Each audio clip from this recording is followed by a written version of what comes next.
Welcome in, everybody, to another episode of ZB's Horsepower Talk. As always, I'm ZB, Zach Brown. Dad is not with us today, and we got a little bit of a different look for you, so we're trying something different out. But we've got a lot coming to you today. Go over the Southern 500 at Darlington, a big upset that happened there, and a new face in the playoffs. And the playoffs for NASCAR begin this week in the NASCAR Cup Series. Xfinity, one of the Cup guys, takes the win away from the Xfinity guys at Darlington. Everything starts this week in Atlanta, and we have a lot to go over for sprint car racing. NHRA just finished up their biggest weekend to date. It is a lot going on. IndyCar has one race left as well as the championship is about to unfold. So let's get into this right now. But as always, this show is brought to you by my friends over at W Energy. There's a link right beside us on the bottom left of your screen. Make sure you check them out. It is w.gg. Use discount code ZBHP. Get 10% off your order, which is essentially free shipping. Go check them out. All sorts of energy supplements, clean energy supplements, mind you. Hydration supplements. Cool swag. They've got cans. They're out of stock right now because they're pretty solid stuff right there, I'm going to tell you. But all sorts of things. Go check them out. Use my discount code. It helps everybody, and we'll have a good time with it. It's great stuff that W Energy is doing. It's a local U.S. company. All right. Well, first things first, let's talk about what everybody's talking about in the motorsports world, the Southern 500. What an upset that happened at the Lady in Black. The track too tough to tame. Well, this guy tamed it. If you told me before the race that Chase Briscoe was going to win and lock himself into the playoffs and win a crown jewel of NASCAR, I'd be saying you're lying. He had 0.06% chance to make the playoffs. He had to win. A lot of people had to win. Bubba Wallace essentially had to win. He probably could have possibly raced his way into points, but it would have been difficult. Kyle Busch had to win. All these drivers. And comes to a final restart, and Chase Briscoe gets a hell of a run on the backstretch, dives it in, makes it stick, slides up in front of Larson, who was probably the fastest car, just didn't have the best restart at the end, and races away to take the lead away and fends off Kyle Busch, which Kyle didn't really have anything at the end to throw at him. Chase did a fantastic job. He wasn't too concerned with what was behind him. He was racing straight ahead. He's playing more offense than defense, and that's what you got to do. He made it happen and could possibly be the final win for SHR, as they are obviously going out of business and just becoming a single-car Haas factory team next year. But good for Chase. He was so humble about it and getting into the playoffs. He's been going through a lot these last few years, and he'll be in a different team next year, and Joe Gibbs taking over for Martin Truex Jr. So to see him get a solid win at the Southern 500, that can propel you, can give you momentum, motivation for the next season. I don't think he really goes anywhere in the playoffs, but anything can really happen. The Southern 500 was a really good race. The parts that I caught, I was working that night, so it was hard to catch everything.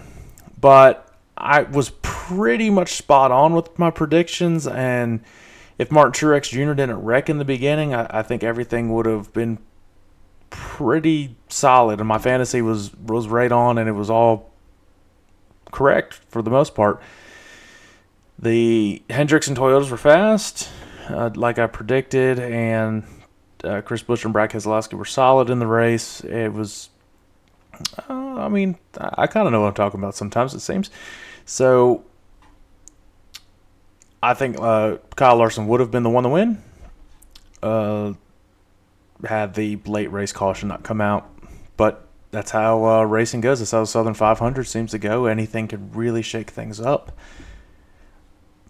And the Xfinity race, not really much to go over. Christopher Bell gets a last one final restart, green-white checkered, to defend off everybody behind him to get the win at Darlington. I wasn't too far off with my pick, which was Chase Elliott. didn't get my pick right in the Cup Series, and my DraftKings thing with Martin Truex Jr. wrecking lap 1, or lap 2, would never predicted that.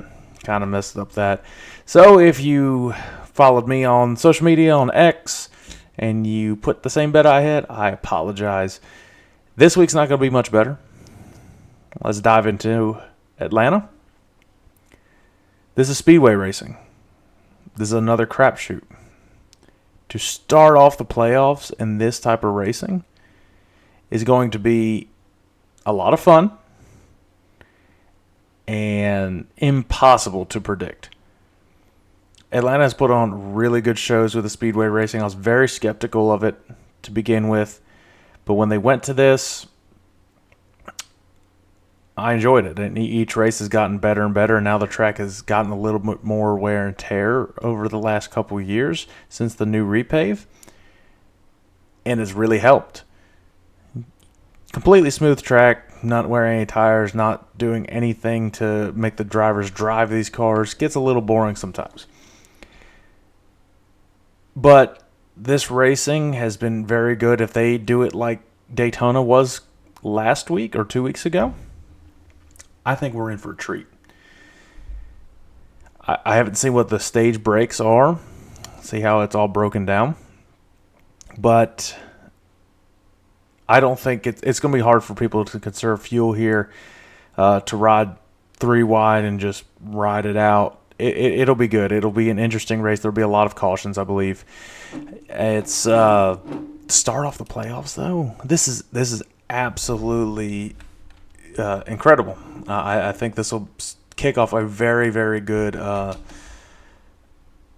playoffs for all of the series. I think it's going to be definitely one to watch. Just Xfinity Cup this week, so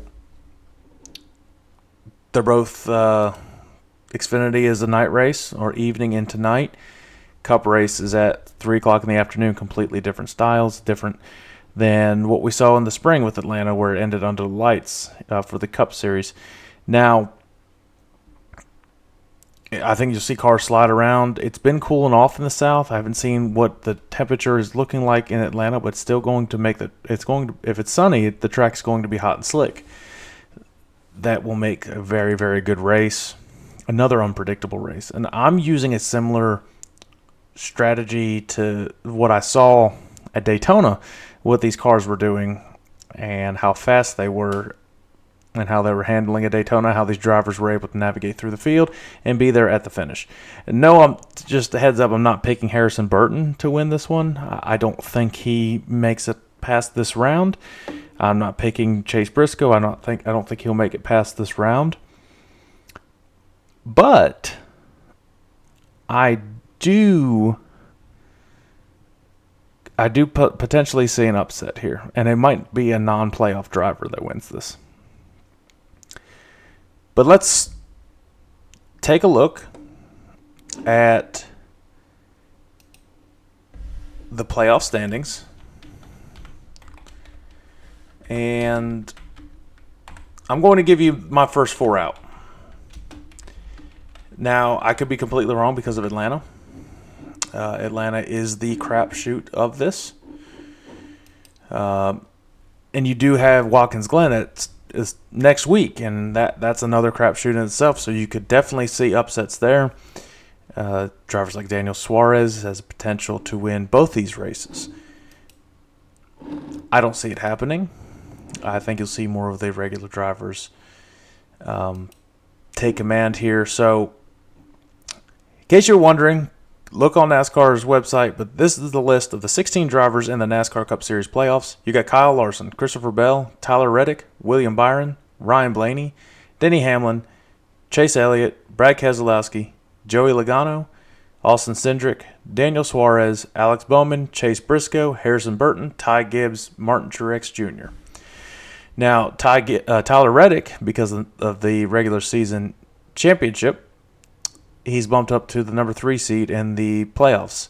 Kyle Larson still has the most points going into the first round with 2,040. He is 36 in front of Martin Truex Jr.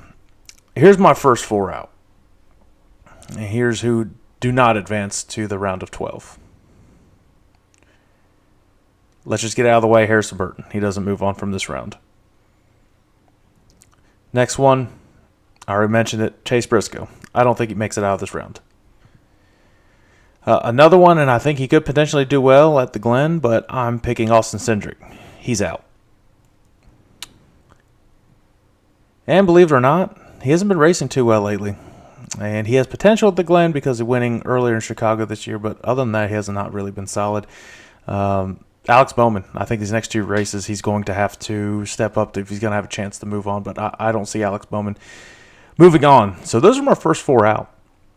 I'm not going to give you a championship prediction right now. Make sure you check out my earlier episode at the beginning of the year, who I predicted to be in the Final Four. I think I once again had Kyle Busch go in it, but I know Denny Hamlin was in it, Kyle Larson was in it.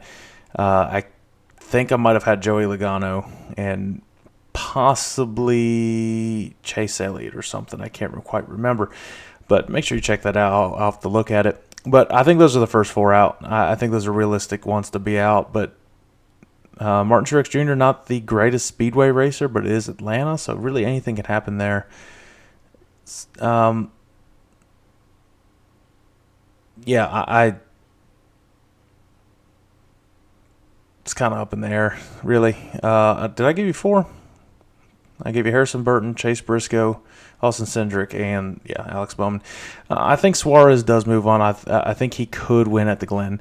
I don't think he makes it too far. He won't make it past round of 12, but I think he's got potential to do something, a little something, to at least move on.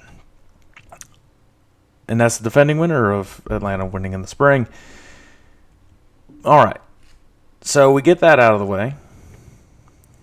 Now, who do we go with this week? Well, as always, let's get into our fantasy. So, my beautiful face will go off the screen so you can see what I have picked this week in NASCAR fantasy. So, bear with me now. All right, you can see it. I've got the hometown kid, Chase Elliott. Good speedway racer. Wants to get a win at Atlanta so bad. It's his home track. Chase Elliott's in. Denny Hamlin, after a lackluster performance at Daytona, getting caught up in a wreck really early. I expect him to bounce back. He's a great speedway racer. Denny Hamlin's in my lineup. Another one, Ryan Blaney, came up inches short to winning Atlanta in the spring. Expect him to race well. One of the best pushers in speedway racing, Brad Keselowski. I expect him to do well.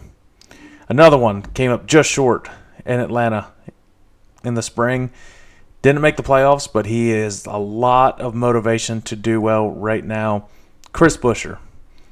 And in my garage, in case there's some wrecks that follow up, I do expect Bubba Wallace to have a very solid outing.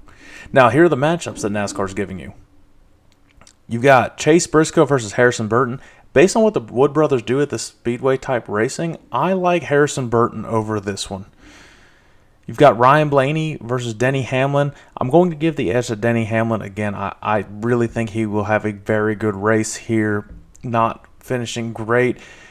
Not finishing at all at Daytona and not having the result he expected to have at the Southern 500. Expect him to win the head-to-head matchup there. Kyle Larson versus Christopher Bell. I don't even need to think about this one. Kyle Larson always ends up somehow in a wreck.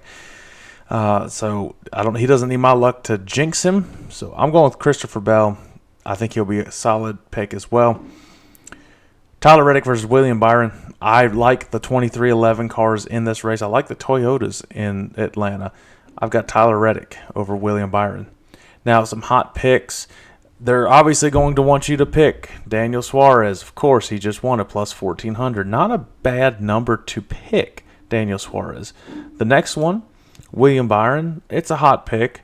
Yeah, the Hendricks are fast speedway racing. That's the Daytona 500 winner. I wouldn't pick William Byron to win this race. I think the Toyotas are going to be the ones that are the class of the field. And there you go. It says avoid Tyler Reddick. Last time I told me to avoid Tyler Reddick, he won the race. Plus 1,800, not a bad idea if you want to sprinkle a little bit on that. Kyle Larson, 100% avoid. I was already mentioning that. He's going to crash. He struggled with the speedway racing no matter if he's running first, second, third 31st and hanging out at the back. Somehow he gets caught up in a wreck. It doesn't matter this type of racing. And sleeper's Corey LaJoie. And that makes sense. I mean, I don't think he wins, but plus 5,500, you know what? Throw $10 down and see if you can win $550. I mean, why not? That's you might have a shot. He's been leading late at the first Atlanta race that they did the Speedway racing, and he's been up front in a lot of them. I expect him to do well, and he's got a chance just like anybody else at Speedway racing in Atlanta. So prepare yourselves there. All right, now who do I have for this race? Who am I picking, and who's worth a bet? You saw all the odds for the few different ones that we went through there, courtesy of DraftKings, which they have a phenomenal way to do NASCAR picks, which I won the one at Martinsville and come up so short on so many of them right now. A little bit of a cold streak with it. Well, let's do Xfinity first. Let's keep the suspense high. Xfinity, you think of the junior motorsports cars that are good at Speedway racing. You go with the Richard Childress cars that are good there. And obviously the Joe Gibbs will be solid there. I'm picking a Chevy in this one, and I'm hoping I don't jinx him this time. But this guy is as good as there is. He's a front runner for the Xfinity Championship. Once again, I've got Justin Allgaier for Atlanta in the Xfinity Series and for the NASCAR Cup Series. I've got this driver in my lineup. I got him in there for a reason. I think he starts off with a bang in the playoffs and moves on right away into the next round. I think you could see somebody that's not in the playoffs, but I'm going with this guy. People aren't really talking about it because I don't know why. He's one of the best pushers there is in Speedway racing, and he is hungry for a win. I think as long as he can keep it clean, start up front, and hold his position there and be there at the end, he will be hard to beat. The Fords have been fast. I've got Brad Keselowski to win at Atlanta. All right, let's talk about the IndyCar Series. The doubleheader has finished at Milwaukee. The championship is now tight. It really comes down to three different drivers: Alex Palou, Will Power, and Scott McLaughlin. And I really think it comes down to two drivers. They don't race this week.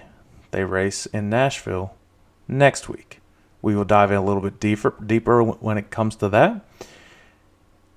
I knew it was going to be chaos at Milwaukee, and it was from the start to the finish of the start of the first race to the finish of the second race.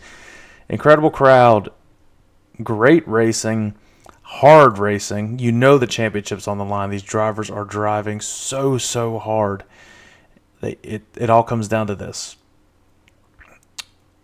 The driver's led the most laps this year, Scott McLaughlin, and he is tied for the most wins this year with 3. But he also hasn't been as consistent as Alex Palou and getting those points. Will Power has been on a tear lately. So who gets that momentum? Scott McLaughlin coming out off that win. A win could potentially get him, depending on where Alex finishes. I think it'll be tough to overcome a 50-point deficit behind Alex, but we'll dive into it next week. But y'all send in your predictions. Which driver do you think takes home the IndyCar Championship? And I'm going to set a poll out there, really with 3 drivers: Alex Palou, Will Power, or Scott McLaughlin. I think Colton Herta is too far out, and I think Scott Dixon's out too. So it comes down to those 3. Which one will get it? The 2 Penske's or Ganassi? So let's move on from IndyCar, touch on NHRA. I only got the motorcycle pick right. Gage Herrera goes back on top, wins at Indianapolis in the biggest event of the year for NHRA. And then, of course, Aaron Stanfield. Can we talk about how good he has been this year? Getting another Wally at Indy. Incredible season that he is having. And then Austin Prock, need we say, less about him. I mean, come on. Getting another win in the Top Fuel, getting his 5th for the year as a rookie in the funny car. I mean, he's a rookie in funny car technically, but he's got an insane amount of experience in Top Fuel. He's definitely better in this car than he's ever been, and he's going to win the championship. You mark my words. I'm saying that right now. And the countdown begins 2 weeks in Charlotte. I had to think about which day it was. 2 weeks in Charlotte it begins. And, of course, Top Fuel, Clay Millican gets a big-time win. He gets his first U.S. Nationals win. So, what does this all mean? That means we have no idea what to expect in a NHRA when they head to Charlotte. Anything can happen. This is going to be an incredible championship run for all these drivers. I think Gage Herrera is going to win the motorcycle. I'm kind of going out on a limb there. I already told you Austin Prock's going to win in the funny car series. The other ones are kind of up for grabs, and when Dad gets back on next week, we will dive in a little bit closer, and likely we're going to be trackside at Charlotte to give you guys some content, maybe some live commentary with the racing. It's not a 4-wide Nationals, just regular 2-wide to kick off the countdown for NHRA, but we'll be there. We should be there, barring anything crazy, and give you guys some trackside stuff. Okay, so real quick, diving into sprint car racing before we preview the biggest racing this week. I want to start off with the World of Outlaws, and then we'll go into High Limit because High Limit has the biggest races this week, and races that are a special place in my heart and my family coming up this week. So let's talk about the World of Outlaws. How about Buddy Kofoid, man? Holding off Carson Macedo at a last turn effort to try to slide in front. Wasn't able to get it stick. Buddy Kofoid crosses back over, gets a win at the Houston High Bank Nationals, and gets a 6-figure payday. Buddy had no idea what to say. He literally said, "Holy!" What was going through your mind? He said, "Holy shit!" That's what was going through my mind when Carson dive bombed and tried everything to get that win. It was incredible racing at Houston, and I'm glad they were able to pick this weekend as the rain delay makeup. It was great. It was great. It was really, really good racing.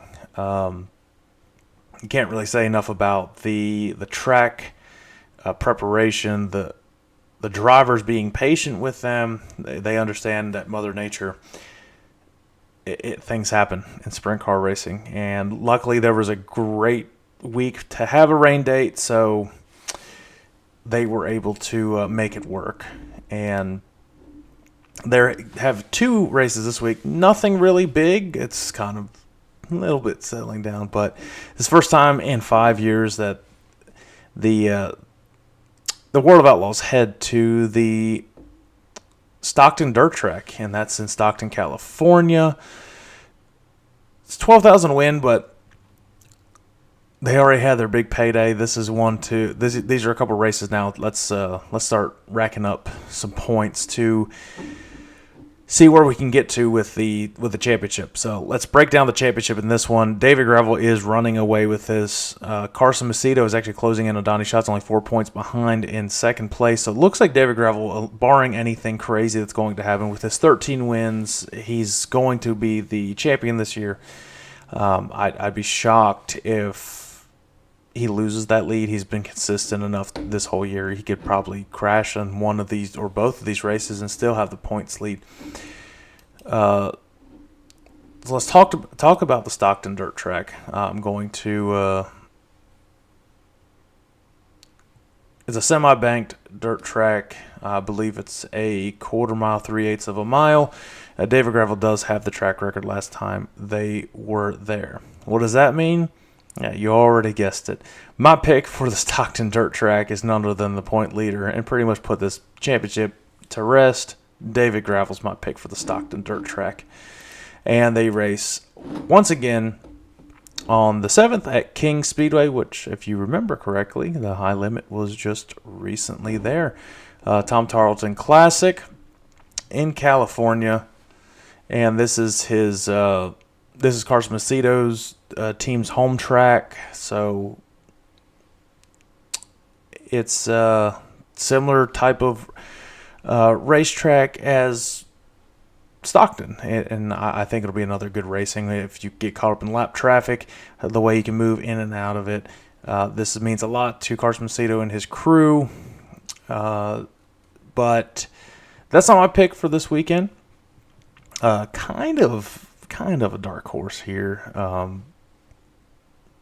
Just been really quiet lately, and I think he's got potential to do well. He won a couple years ago. I've got Logan Schuchart to race this one. I wish the sports books would have World of Outlaws in there, don't you think?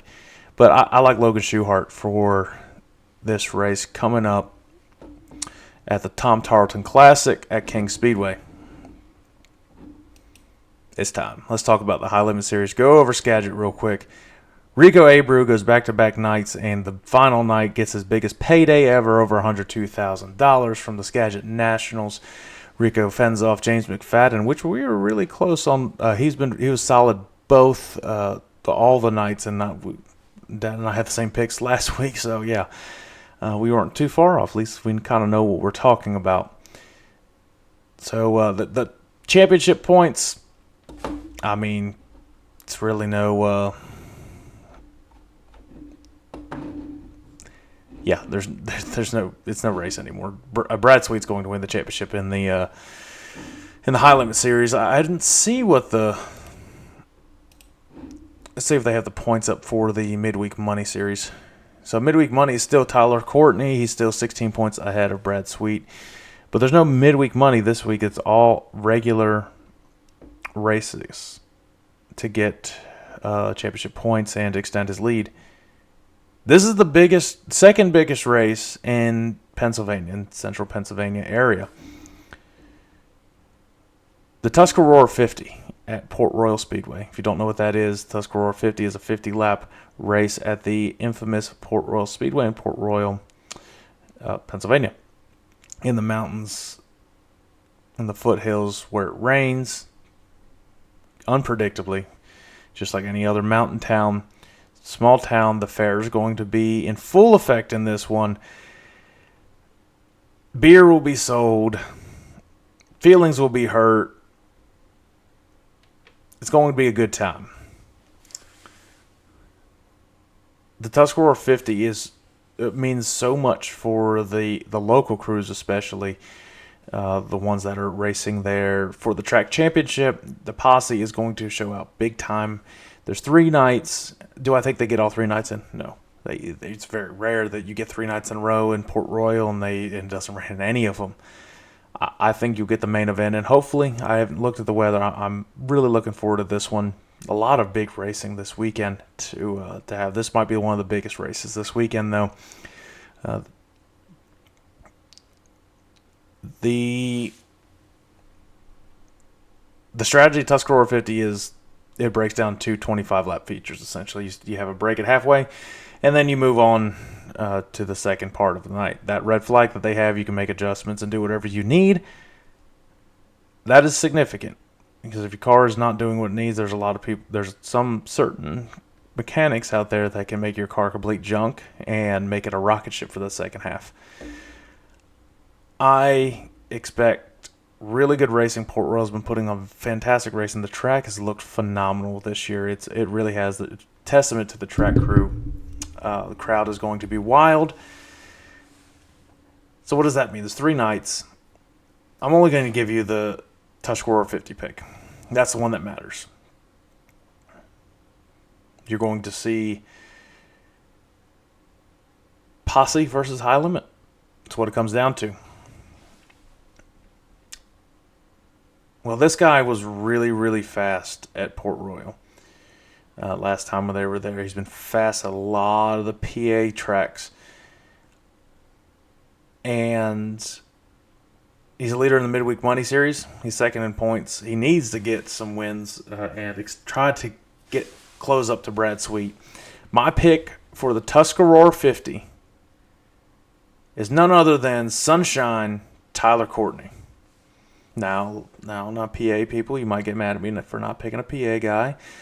Expect Logan Wagner to be really fast. He's been really solid, but I kind of got to go with my gut. And I also don't want to jinx Logan in the 69K crew. So let's don't come at me too hard on that. Okay? But that's my pick for the Tuscarora 50.